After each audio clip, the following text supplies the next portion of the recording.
caras, a gente enxerga em você um cara que veio do mundo corporativo e que passou para a política, né? Então você é um cara que pode trazer um pouco da realidade da vida corporativa, inclusive dentro de uma Assembleia Legislativa ou da tua experiência lá como você foi empresário no ramo de reciclagem, né?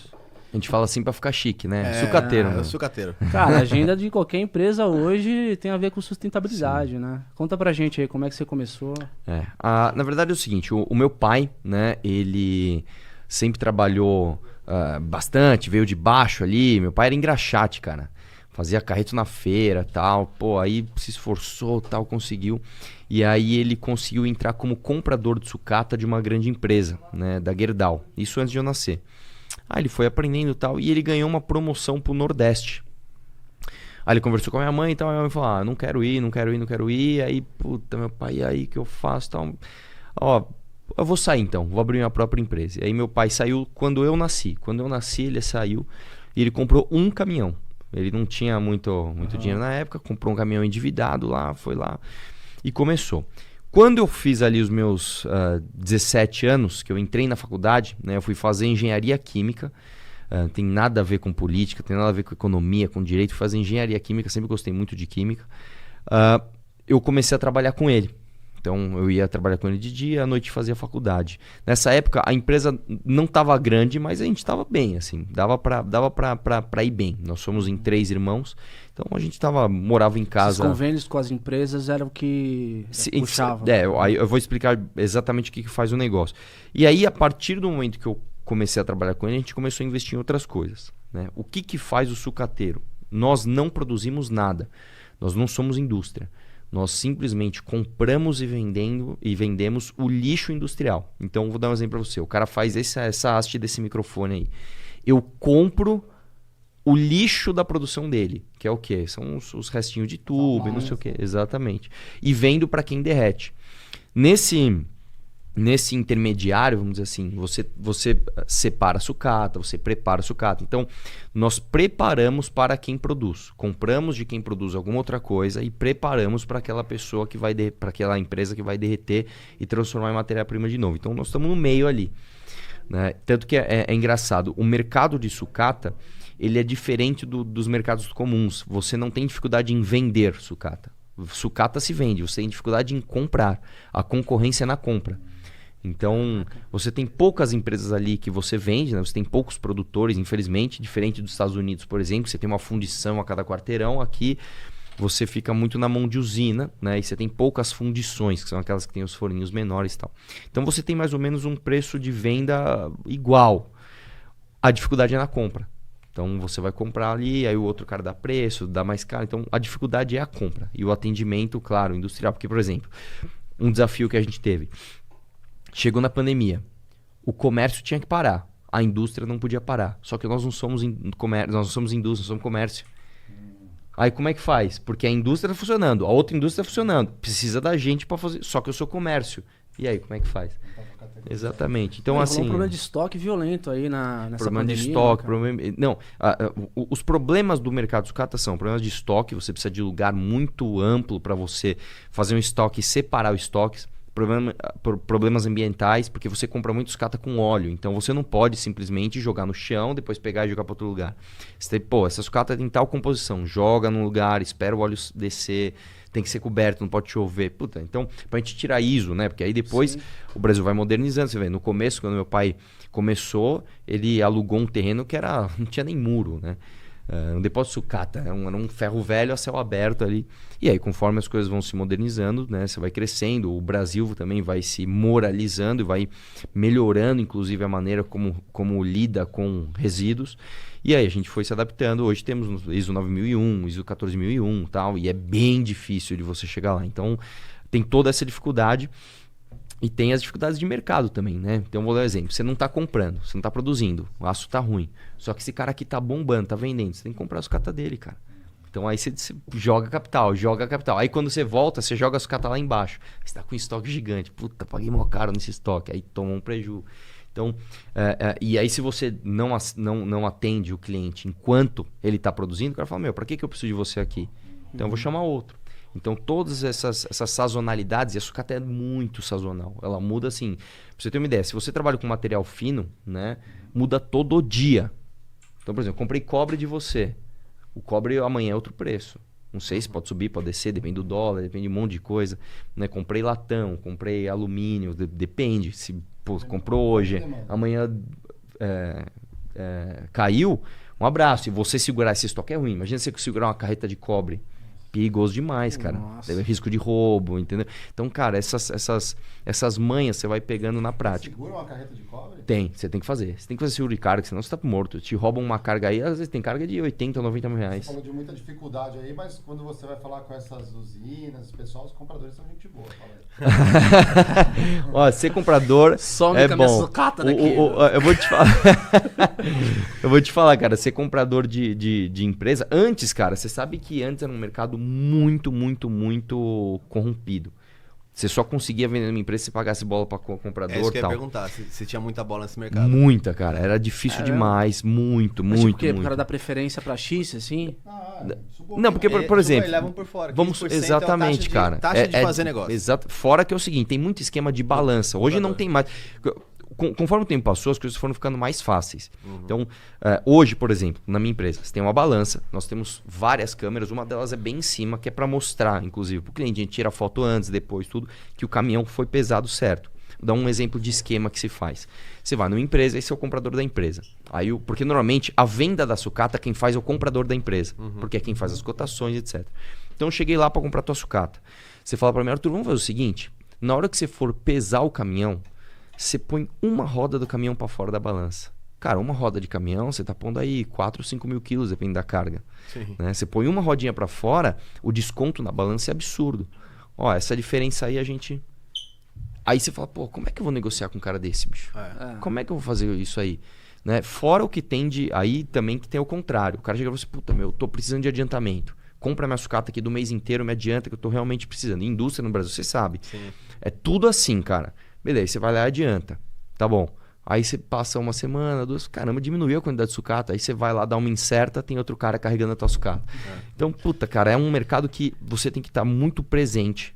Você tem que ir, você tem que ver o que você tá fazendo. Pô, tu cai... E fora os problemas operacionais, né?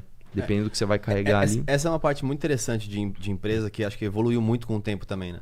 Tem, óbvio, esse transporte é um mais simples, talvez, mas tem alguns que evoluíram com o tempo nessa parte de pesagem, que precisa, por exemplo, fazer 2 pesagens. Um controle muito bom, um controle interno, é você pesar na saída e na chegada. Tinha uma empresa que eu trabalhei que comprava muito a GM. A GM é um produto que absorve... Um gel absorvente, né? Gel absorvente, que absorve líquidos e vai em fraldas, absorventes, coisa do tipo. E aí tinha um fornecedor que mandava de outro continente, esse AGM, e fazia um peso só quando chegava aqui. Só que durante o transporte, como vem pelo mar, por mais que tenha toda a proteção do mundo, ele absorve a umidade do espaço. Do ar, né? Então ele chegava 20% mais pesado. Então se comprar 1 tonelada, ele mandava já uns 800 mil, que quando chegasse aqui ia bater uma tonelada. Isso Era tem soja, muito... né? Não, sucata de papelão é assim. O que o cara faz? Molha, né? O cara já sabe que o papelão molhado pesa mais. Então o que ele faz? Ele não molha antes de entregar, ele molha de noite. No outro dia o papel tá com aspecto de seco, mas ele não tá seco. É isso. Entendeu? Isso aí Sempre tem, dá um jeito. Tem muito, cara. Isso é... Lembrei agora das minhas andanças pelo interior do Paraná, eu ia visitar cliente e às vezes a gente ia em 2 no carro, né? E o Paraná, terra, uma das coisas mais...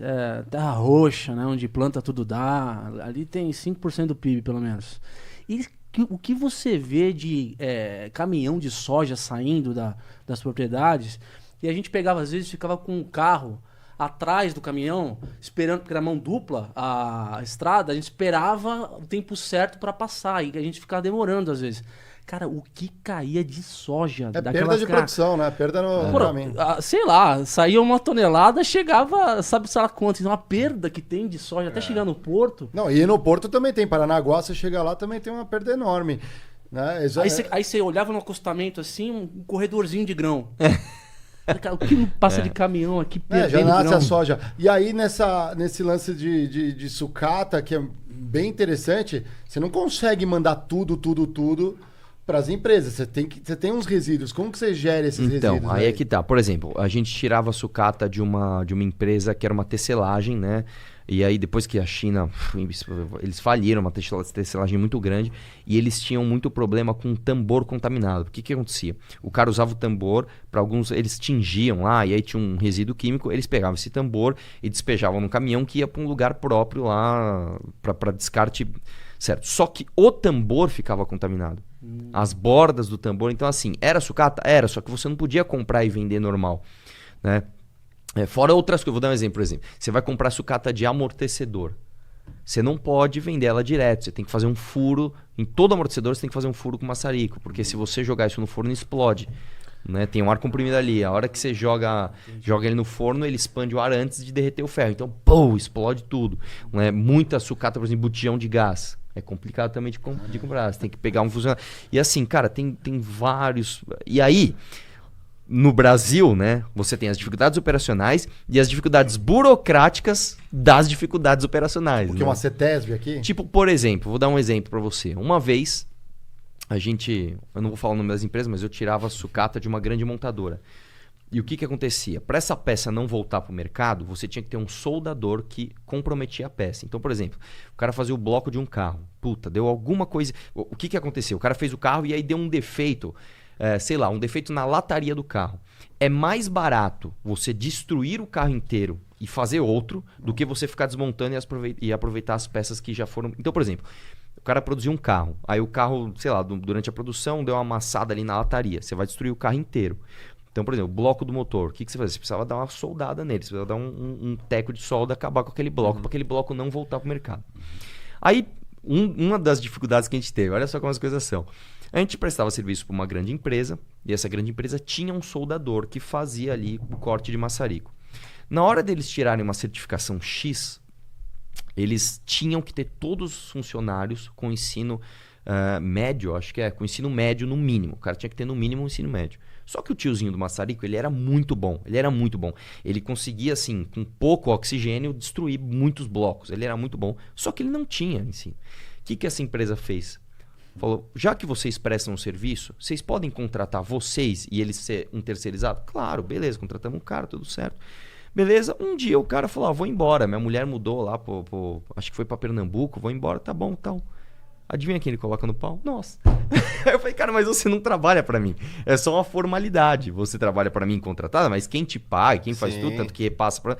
É outra empresa que a gente presta serviço. Nossa. Quem que pagou a ação trabalhista? Nossa. Mas a relação direta estava com você. Exatamente. Então, assim, são as dificuldades que a gente tem aqui de regulamentação, de Brasil, de não sei o que lá, que começam. E por que essa empresa teve que fazer isso? Porque existe uma legislação para trabalhar com aquele tipo de material, você precisa... Então, assim, você começa a ser... Você trampava mais com aço, né? Então, a especialização... De 40 centímetros. Por quê? Mesma coisa, para não ir pro mercado. Então, se eu vou me desfazer de uma máquina, eu tenho que cortar em pedaços para que ela não seja reconhecível, essa máquina, e não corra risco de ir para um concorrente, de ir para outro lugar, fazer algo do tipo.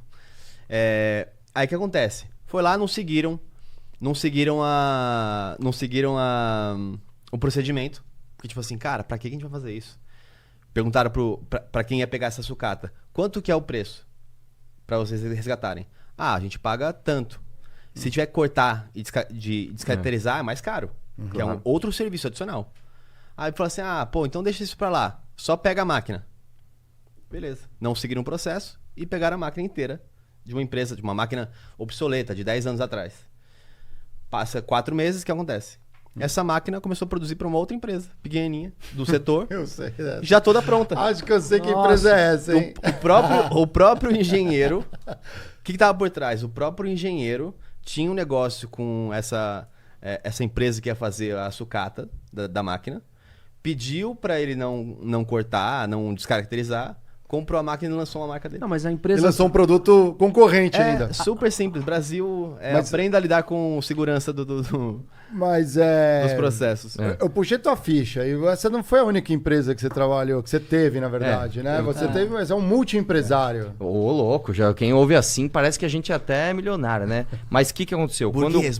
Quando eu comecei a trabalhar mais ativamente ali, porque assim, claro, a gente sempre ia, né? Meu pai sempre me ensinou a trabalhar e tal, mas nunca foi uma coisa tão séria até eu fazer os 17 anos, né? Quando eu fiz 17 anos, entrei na faculdade e fui realmente levar isso a sério. Aí nós fomos abrindo outras empresas. A primeira que a gente abriu era de transportes. Então, já que a gente sabia fazer muito bem essa parte logística, a gente começou a fazer para outros. Vamos abrir uma empresa de transporte. E a gente abriu uma empresa de transporte. Inclusive, a gente prestava serviço 24 horas em montadora. Por exemplo, uma que eu posso citar aqui. A gente tirava toda a sucata da General Motors de São José dos Campos. E era 24 horas. E aí, cara, era uma baita operação. Porque, por exemplo, furou um pneu às 3 horas da manhã. Você não podia nem você não pode trocar, você não pode fazer nenhum tipo de manutenção dentro da GM. Você tinha que tirar o cara, ir num borracheiro especializado, voltar a fazer reintegração do caminhão, tem que fazer toda a visoria, voltar. Então, até a gente conseguir adaptar, deixar no automático, foram aí 2 anos indo para lá de madrugada, resolvendo esses problemas. Fizemos a transportadora, que depois ela durou 13 anos, depois a gente resolveu fechar justamente por conta da prostituição do mercado. Você tem ali uma série de regulamentações absurdas, e aí ou você trabalha errado, ou você é gigante, tem lá, sei lá, 500 caminhões e consegue bancar as exigências de regulamentação. A gente resolveu fechar. Aí também abrimos um posto de gasolina, né? Eu tive 2 postos de gasolina. Já para abastecer essa frota toda. Pior que não, porque era longe. E olha só que interessante. Nós comprávamos diesel diretamente das empresas, né? Mais barato na transportadora do que no posto de gasolina.